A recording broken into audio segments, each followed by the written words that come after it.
A new Amnesty International report on South Sudan says impunity has flourished in the face of serious human rights violations, war crimes, and crimes against humanity for years in the country. The rights group is urging the African Union to establish an ad hoc tribunal for South Sudan if the government fails to establish the hybrid court as spelled out in the peace deal. Winnie Serino has more for VOA from Juba. Saif Megango, Deputy Director for Amnesty International, says a research team found that South Sudan's justice system is biased. Speaking by phone from Nairobi, he says there have been crimes ranging from deliberate killings of civilians to rape and other forms of violence against South Sudanese, which have never been addressed. The justice system lacks independence, and we documented many cases that point to that. First of all, being undue interference with the judiciary from the executive.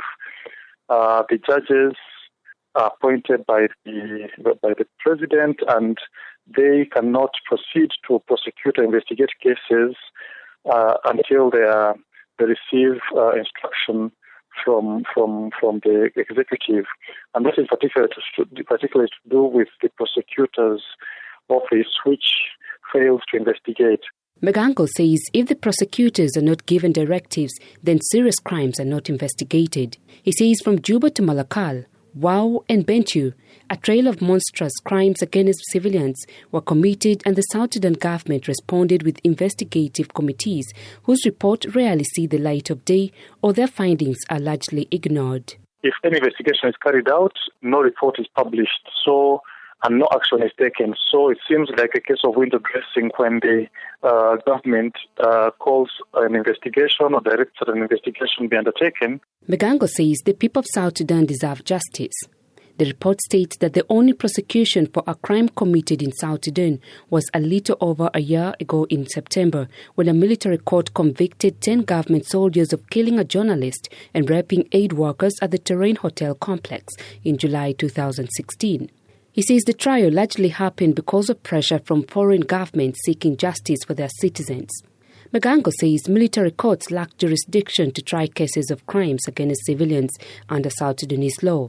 He says the case should have been tried by civilian courts to be consistent with international practice. He says many victims had placed their hopes for justice in the hybrid court that was supposed to be created in South Sudan but has yet to be established. He says the African Union should step in.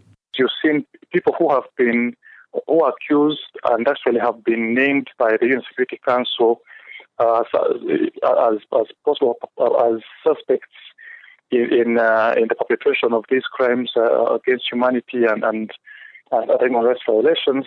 Some of them have been promoted. So really, it is a catalogue of problems with regards to this situation. But the bottom line is we'd like them to make moves and start making progress towards forming the hybrid court.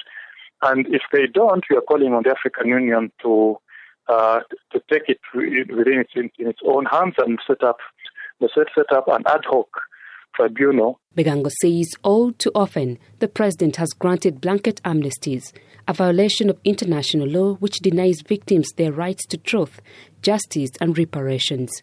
South Sudan in Focus contacted Justice Minister Paulino Wanawila, who declined to comment on the report, saying, quote, "Even the justice of the Voice of America has been very corrupt. It is an allegation, and I don't talk about silly things, allegations like that which is baseless." He then hung up the phone. For VOA News, I am Winnie Serino in Juba.